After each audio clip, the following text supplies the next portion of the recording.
आपकी आदतें ही आपको बीमार बनाती हैं। इंसान की कुछ आदतें होती हैं कि जो एक टाइम आने पर उसकी खुद दुश्मन बन जाती हैं। तो हमारी सोच और हमारी जो आदतें वो 70% रिस्पॉन्सिबल होती हैं बीमारी के लिए।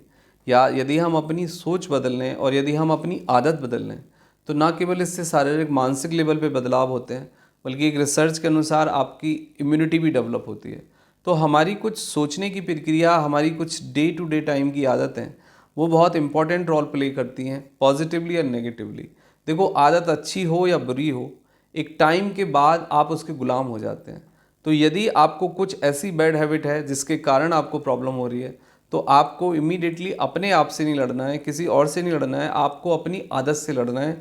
आपको अपनी आदत को बदलना है। जैसे ही आप अपनी आदत से लड़ेंगे, आदत को बदलेंगे, कोई नई पॉजिटिव एंगेजमेंट सर्च करेंगे, तो ना केवल आप मानसिक लेवल पे, शारीरिक लेवल पे, हार्मोनल लेवल पे, बल्कि आपकी अपनी इम्यूनिटी है उसके लेवल पे भी एक बहुत ड्रामेटिकल पॉजिटिव चेंज देखेंगे। लेकिन ज़रूरत इस बात की है कि आप अपनी आदतों पे काम करें, आप खुद अपने मास्टर बने, आप अपने पे डोमिनेट करें। बट अनफॉर्चुनेट प्रॉब्लम पार्ट ये है कि आपकी आदतें आप पे डोमिनेट कर रही हैं, इसलिए आपकी बीमारी ठीक नहीं हो पाती है।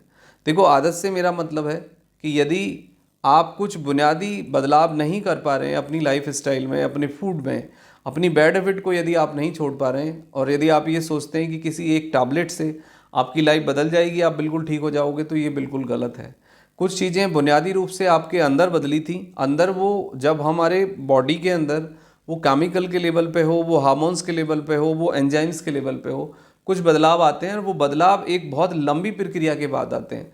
एग्जाम्पल के लिए, जैसे आपका सपोज पेट खराब है, यदि आप बहुत ज़्यादा स्मोक करते हैं या बहुत ज़्यादा तम्बाकू लेते हैं या फिर आप अल्कोहल लेते हैं, मटन चिकन ज़्यादा खाते हैं, या फिर बहुत ज़्यादा आप मीठा खाते हैं या बहुत ज़्यादा पैक्ड फूड लेते हैं, तो आफ्टर सम टाइम आपको एक मेटाबॉलिक चेंज आता है। यानी मेटाबॉलिक डिसऑर्डर्स आपको आ सकते हैं, लाइक ओबेसिटी हो सकती है, फैटी लीवर हो सकता है, कॉन्स्टिपेशन हो सकता है, आपको मोटापा आ सकता है। ये सारी चीज़ें दूसरे लेवल पे आपकी कुछ दूसरी चीज़ें होती हैं कि सेंसिटाइज होने से आपका गट ब्रेन सेंसिटाइज हो जाता है। फिर आप देखते हैं कि आपको माइग्रेन हो गया, हेडेक आता है, आपको एनजाइटी डिप्रेशन आपको हो गया, या फिर कुछ दूसरी चीज़ें हो गई हैं, फूड एडिक्शन हो गया, या फिर आप ओवर ईटिंग करने लगे, या आपका वेट बहुत बढ़ गया, पेट बढ़ने के बाद आपको डायबिटीज़ हो गई, आपको ब्लड प्रेशर हो गया, या आपको कोलेस्ट्रॉल हो गया, या फिर कुछ दूसरी और भी प्रॉब्लम्स आपको आ सकते हैं। लेकिन हमें ये समझना होगा कि ये सबसे पहले शुरू कैसे हुआ।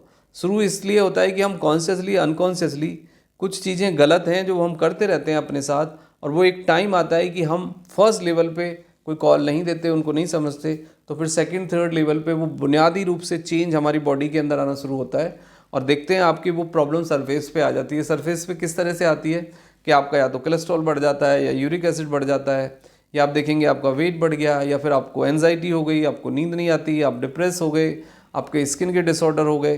तो ये सारी चीज़ें हैं, ये सब लाइफ स्टाइल चेंज के कारण होते हैं। और लाइफ स्टाइल चेंज से मतलब सीधा सा ये होता है कि आपको अपनी आदतों को बदलना है, आपको फूड के प्रति सेंसिटिव होना है, फूड हैबिट बदलनी है, आपको एक्सरसाइज स्टार्ट करना है, आपको बैड हैबिट पे काम करना है। तो 70% जो प्रॉब्लम्स हैं उनका जो बेसिक हम देखें तो हमारी अपनी आदत है और हमारी सोच है। इसमें एक नेगेटिव थिंकिंग का भी बहुत बड़ा रोल रहता है।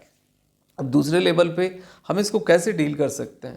देखो, डील करने का सीधा सा तरीका ये है कि आप जो भी चीज़ डिसाइड करते हैं एक टाइम टेबल से उसको फॉलो करिए। जब तक आप कुछ लंबे समय तक उसको फॉलो नहीं करेंगे वो आपका परमानेंट चेंज नहीं होगा। कई बार देखा गया है कि बहुत सारे लोग, स्मोक हो या फिर अल्कोहल हो या फिर कुछ और भी आदत हो, वो कुछ समय तक छोड़ देते हैं लेकिन फिर स्टार्ट कर देते हैं, यानी वो अपनी आदत से लड़ नहीं पाते हैं। तो विल पावर का कम होना कई बार ये काम करता है। तो इसमें एक बहुत क्रिटिकल रोल एक डॉक्टर का, फिजिशियन का, काउंसलर का होता है कि ना केवल वो आपको राइट पाथ देते हैं बल्कि वो आपको सपोर्ट के लिए कई बार कुछ ट्रीटमेंट भी ऑफर करते हैं। तो वो उससे आप मदद लीजिए, काउंसलिंग कराइए, डॉक्टर से मिलिए, यदि कुछ दवाई की हेल्प की ज़रूरत पड़ती है तो वो लीजिए। लेकिन ज़रूरी ये है कि आप अपनी हैबिट को चेंज करिए, आप अपने अप्रोच को बदलिए, आप अपने एटीट्यूड को बदलिए। जब तक आप फियर में रहेंगे, आप अपने अप्रोच को नहीं बदलेंगे, फूड ठीक नहीं करेंगे, एक्सरसाइज करना शुरू नहीं करेंगे, पॉजिटिव थिंकिंग के साथ नहीं जाएंगे, प्रॉपरली नींद नहीं लेंगे, तो मैं आपको क्लियर कर देता हूं कि फिर टैबलेट से तो खाली कुछ नहीं होगा।